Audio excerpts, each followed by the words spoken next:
About 6 months ago, I went to visit my sister in Melbourne. I had a wonderful time at the Moomba Festival with her and my 2 nephews. Going to Australia has always been one of those things on my big list of what-ifs. Now that I've been, I can honestly say I've been an idiot for ever doubting myself. Lovely country. My sister's wife is a flight attendant, so I managed to get a juicy discount on the ticket, even though she exclusively traffics flights to Europe rather than the States. Can't say I blame her though. The 14-hour trip from Melbourne to Lax is torturous. I would want to be anywhere near that on the regular. So after 2 weeks in the land down under, I was heading back home. I said my goodbyes at 6:30 a.m., got through customs, and made my way to do a little duty-free shopping. Got myself a mystery novel, some snacks, some backup earbuds, and a koala plushie. I don't get to play the annoying tourist often, so when I do, I go hard. Koala plushie hard, mate. I was heading to the gate when someone bumped into me. I heard something small clink against the tiled floor and noticed a large man in a black coat wandering away. He dropped some kind of pin. I picked it up and considered running after him, but he was already quite a way off, and I didn't want to make a fuss. Besides, it was just a pin. I kept it in my pocket just in case I ran into him again. I waited for the boarding to start, watching all the people waiting alongside me. It didn't look like much considering the size of the plane, but it was still a lot of people for such an uncomfortable flight. Some were already yawning, having tried to tire themselves out enough to get a good night's sleep on the flight. I hadn't even thought about it. I don't fly much. I saw a few heads nod on and off until we finally started boarding. Non-stop flight from Melbourne to Lax. Thanks, United. I got to my window seat, put away my bag, and waited patiently. A middle-aged woman sat down next to me, with her teenage daughter on the other side of the aisle. However, it got apparent that there'd be a lot of empty seats on this flight, and the 2 of them moved next to one another, leaving me with 2 empty seats next to me. I thought it was gonna be my best flight ever. Hell, I even considered buying something overpriced from the on-flight shop. We got through the safety check, the instruction video, the captain's introduction, and we were in the air. That feeling where your gut gets sucked in and your head feels a size too small. It passed quickly, and as the belts on light turned off, the light stayed dim for those wanting to get some early sleep. I considered it myself. Having been up since 5 a.m., I connected to the plane Wi-Fi, put on a true crime podcast, and completely zoned out. I felt a little daring, and put up my feet on the empty seat next to me, thinking it'd bother no one. A flight attendant gave me a curious look, but said nothing. Leg room, check. I must have dozed off for at least an hour, maybe 2. I had this dream of burying my feet on a silver beach. Someone called out to me from far away, as if standing behind a pane of glass. A voice grew closer and closer. Finally, it whispered something into my ear. As it did, something passed through my body, something cold, like snowflakes hitting every pore on my skin simultaneously. I jumped awake to the sound of a text message coming through. Thanks to the Wi-Fi, my podcast had auto-paused, but soon kicked back into action. I had no idea what the episode was about at that point. I just liked the noise. Turns out I had a message from an unknown contact. This long, complicated series of symbols, all from an unknown number. It looked like nothing I'd seen, and some symbols even seemed to change when I blinked. I couldn't make sense of it. I looked around, and noticed I wasn't the only one checking my phone. No one else looked worried though. I had this strange thought running through my mind to respond to it, just to kinda see what happens. Who is this? I typed in, and the moment I hit send, all hell broke loose. At first I thought I got some kind of confirmation message. Who is this? Popped up on my screen. Then another, and another, and another. The message alert noise went bananas, stuttering over and over as dozens and dozens of identical messages flooded my inbox. There were some slight variations. Some messages had small letters, others were capitalized. Some had a question mark, some had several, some had none. One message read who dis, for example, but with the sheer volume of messages I received, some of them were bound to be similar. 621 messages in total, all received in less than a minute. I thought my phone was going to melt through the floor. I just watched as they poured in. After a while, new messages started to pop up. What the hell? Unsubscribe. This isn't funny. I thought about writing something myself, but couldn't think of anything to say. Instead, I just observed. It looked like I'd been thrown into some kind of massive text chain. I considered my options, but as I did, I saw my thoughts pop up on my screen in real time, sent from someone else. Is this an in-flight thing? Ads. What the hell? It was so eerie that I had to try something. I input the first 3 words that came to mind. Pineapple, pizza, Arctic. The second I hit send, the same 3 words came back to me 100-fold. The same order, the same spelling. Mostly, some words were a bit jumbled. I could see one response where pizza had been turned to sorbet instead, and another where Arctic was cola. Some responses seemed to have no idea what I was doing. I took a quick stop at the bathroom. As I finished up and returned to my seat, I ran into one of the flight attendants. I held out my phone and asked her in passing if they had some sort of passenger network thing going on. She just tilted her head, clearly confused, and smiled. "We have nothing like that," she said. She looked down at my phone, still dinging constantly with messages. "Well," she continued, "someone's popular." I got back in my seat. I turned the phone over in my hands, trying to see if there was some kind of damage to it. Nothing. Finally, I decided to completely turn it on and off.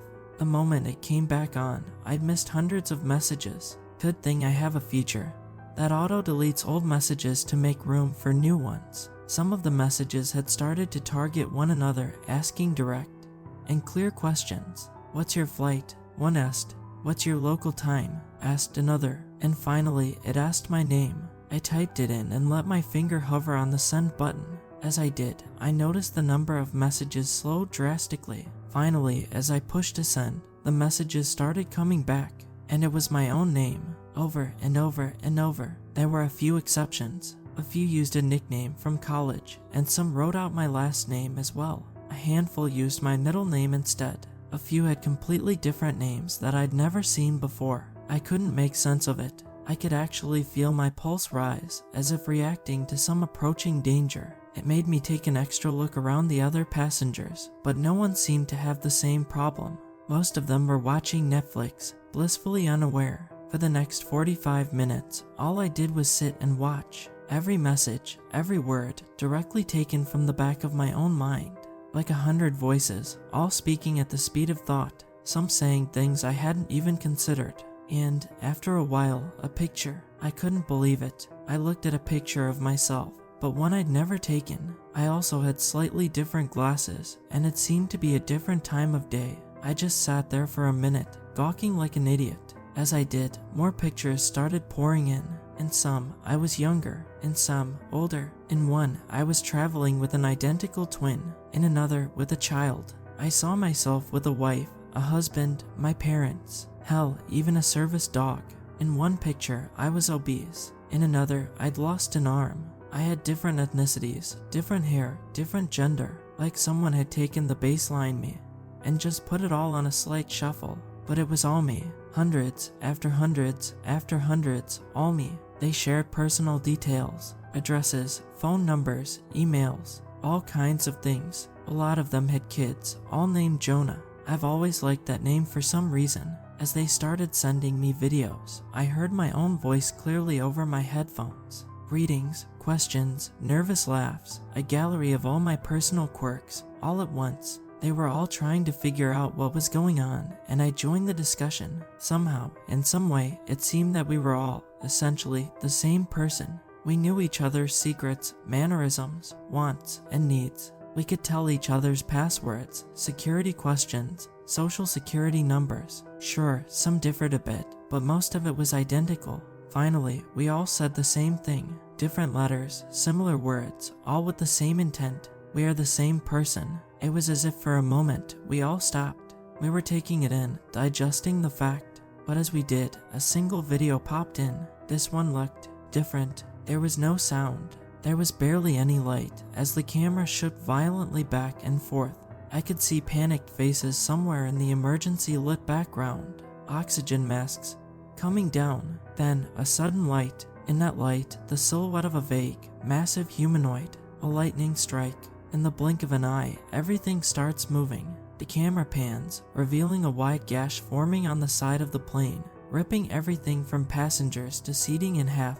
In a storm of blood red and neutral blue commercial seating, another lightning strike. A silhouette, A tilt of the camera as it flips in the air, revealing the plane torn into pieces, passengers falling from a black sky like screaming raindrops. "Sir," a voice whispered. "Sir, are you alright?" I hadn't even realized. I was hyperventilating. My words got stuck in my throat.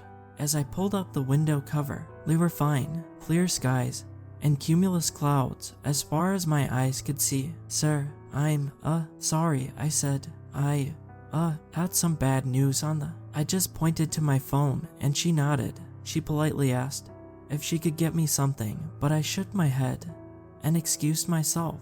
She wasn't entirely convinced, but she had things to do. I took a moment to ground myself in the here and now. The other passengers were calm and collected, watching their favorite shows, chatting with their online friends, sending pictures and texts to their families. The middle-aged woman across from me was trying to talk her teenage daughter out of coloring her nails mid-flight. It was all there. It was all ordinary. Then another message, a long string of random numbers and symbols, followed by a clear text. "User has left the group chat." The text chain panicked. People asking one another what the hell that was. Someone suggested it was a lightning strike, others that it was a rocket. Some focused on the vague silhouette, saying it was a bomb. Someone sent me a few pictures of passengers, but none of them looked like the people on my flight. Although the people in my group chat looked very much like me, the other passengers on our plane seemed to be vastly different. There were a few thoughts about this, some of which were my own. We're a congregation, someone suggested. A nexus, a collection, said another. A dimensional thing, said a third. I was inclined to agree with all of them. It didn't make sense. Then, a picture, a bright white image, showing the inside of a devastated plane, struck by lightning. And right there it was, again, a silhouette of something vaguely humanoid. But it was a bit clearer now. It was thin, black as ink, and stood 8 feet tall. It had an almond-shaped head, with fingers as long as my forearm. Reaching closer, there was another message of a user leaving the group chat, followed by a moment of silence. Then all hell broke loose. Panicked videos, voice messages, emojis, entire paragraphs. All my fickle thoughts, from 100 minds, making the phone buzz like it was trying to break itself apart. Moments later, another user left the group chat, then another, and another. I got up from my seat. I don't even know why, I just had to act. Somehow, in some way. I walked down the aisle, trying to see out of every passing window, but there was nothing, just clear skies and confused faces. There was no immediate threat, and I felt like I was going crazy. I was panting like a sick dog, trying to swallow my heart back down from my throat. A cold itch crept up my spine, like I was anticipating a sudden pain. "Sir," the flight attendant again. She put a hand on my shoulder, and I recoiled. It wasn't even a conscious reaction, it just happened. "Sir, I need you to take a seat."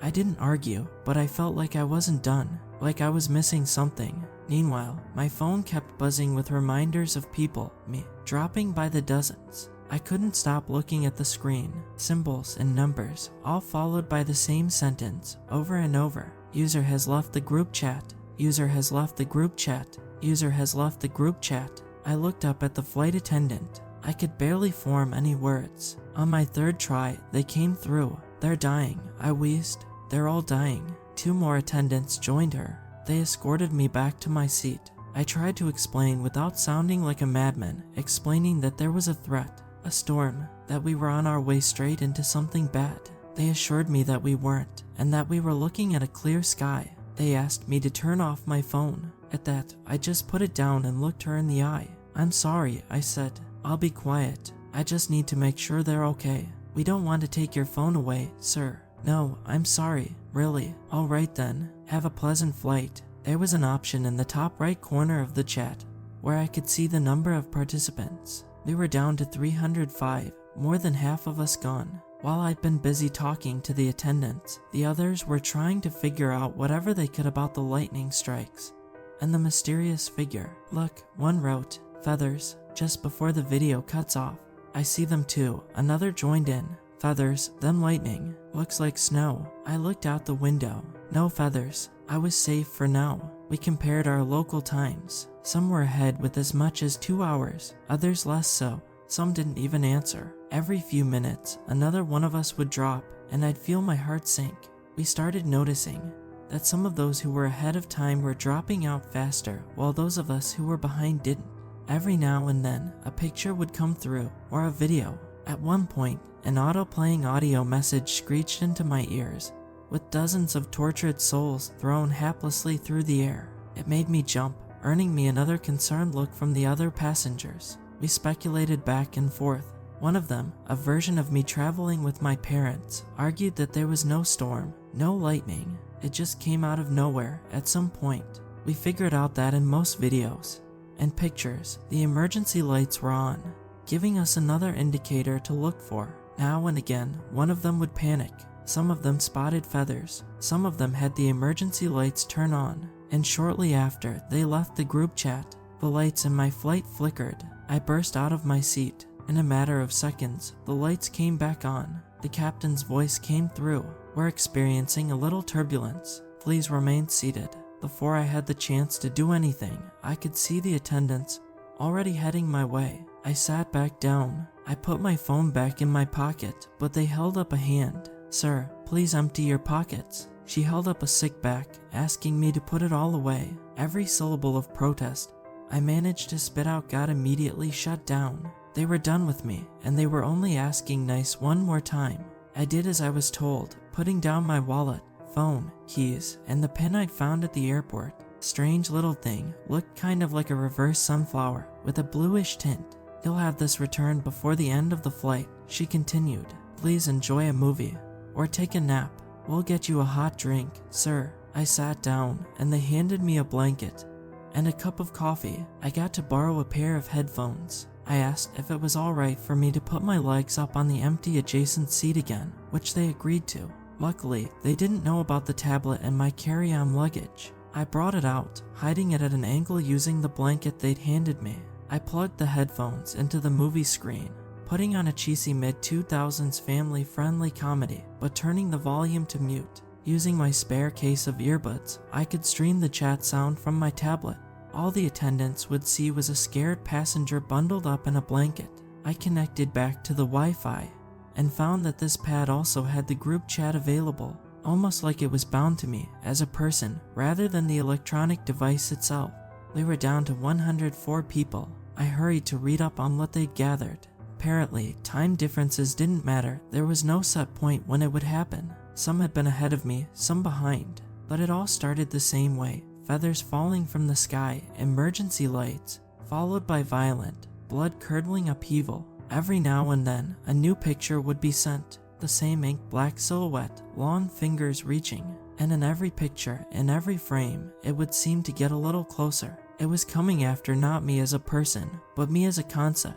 They were all retracing their steps. Everything from a check of what we had for breakfast to a discussion of current geopolitics. Some figured it could be a weapon. Somewhere in the mix of voices, one of them mentioned something peculiar. "I bumped into a guy at the airport," he said. He asked if I'd seen his pin. Others joined in. Some had seen him, some had been stopped by him. Some swore that they'd seen him as they boarded the plane. One uploaded a picture, a selfie, where he could be seen in the background. "I got the pin," I mentioned. "Did anyone else get it?" Silence. Complete, devastating silence. User has left the group chat. It was faster now. Some disappeared mid-sentence. Others only had the chance to send whatever they'd already typed. They were being ripped apart and thrown to the winds, one by one, in quick succession, like a goddamn countdown. I tapped my pockets, realizing I'd left the pin with the flight attendants. We were down to less than 40 people. Not many of us dared to type anymore. One of them, a me wearing what looked like a fancy suit, typed out a response.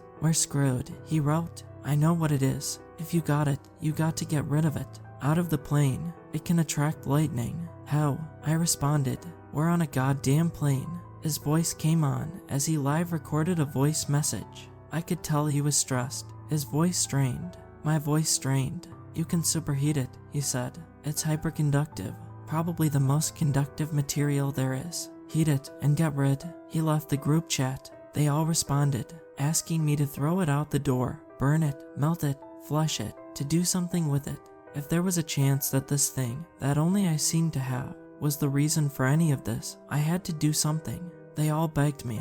Voice messages, screaming for me to hurry. Pictures of feathers starting to fall. Pictures of emergency lights turning on. User has left the group chat. I got up, leaving my tablet behind. I caught one glance off a flight attendant who'd grown exhausted with me by now. I slowed my pace, calmly walking up to her. I'd forgotten to take out my earbuds, but I hoped she wouldn't notice in the dim light. She didn't. Can I take out the battery? I don't want my phone to be out when we land. You can turn it off, she said. That okay? Yeah, I nodded. Absolutely. I just needed to get the pin. She handed me the bag. 2 other attendants joined up, surrounding me. I picked up the pin, sliding it into my long-sleeved shirt. I turned off my phone and handed the bag back to her. I'll get back to my seat now, I said. Thank you. No problem, sir. I tried to keep it all smiles and nods, but I could hear people leaving the group chat, one by one. It wasn't stopping. If anything, it was speeding up. I got back to my seat. The word hyperconductive came to mind. Supercharge. Heat. I checked the pin again. It was clearly 2 different materials. A light metallic compound in the spike and a cheap plastic in the flower. They easily broke apart, leaving only the strange metal. It was completely black, reminding me of the creature I'd seen in the pictures. It was so warm to the touch, as if draining the heat from my fingers. I had to get rid of it, using my seatbelt.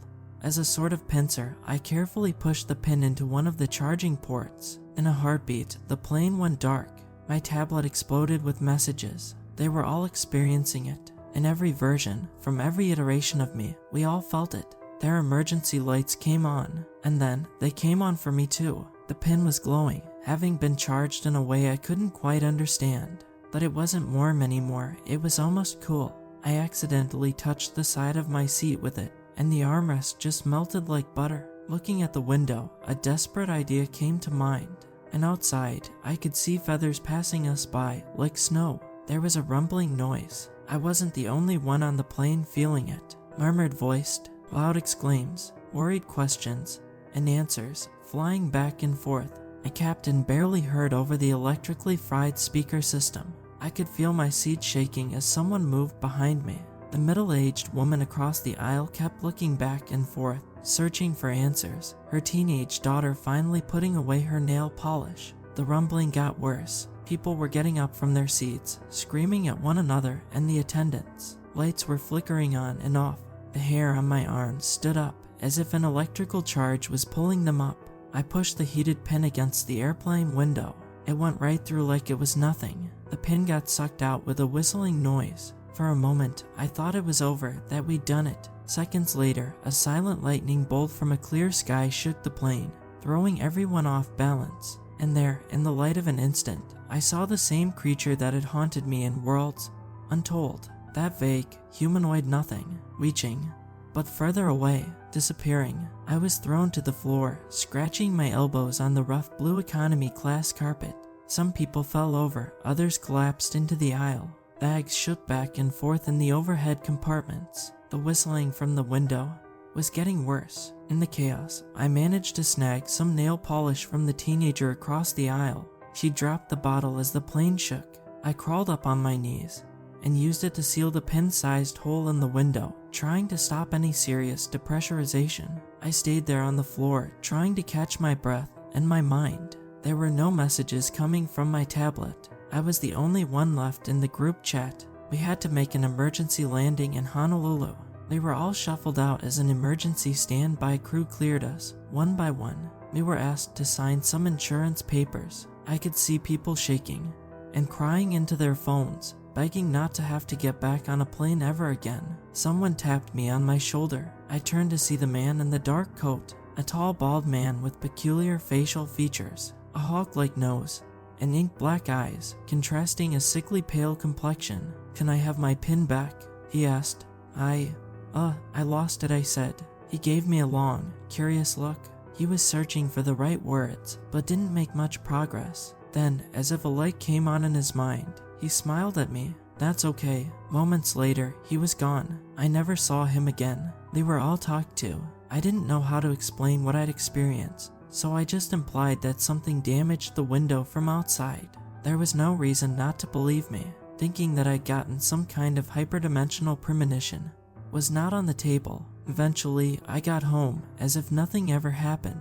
No more group chat messages. No mysterious lightning strikes. No one understanding the level of trauma I'd been through, and me not being able to share it with anyone. So that's why I share it with you, Reddit. I just need to know that someone knows. I need to know that someone reads this for what it is. I may have prevented a plane crash that day. It was barely newsworthy, but in another sense, I caused 621 of them to drop out of the sky.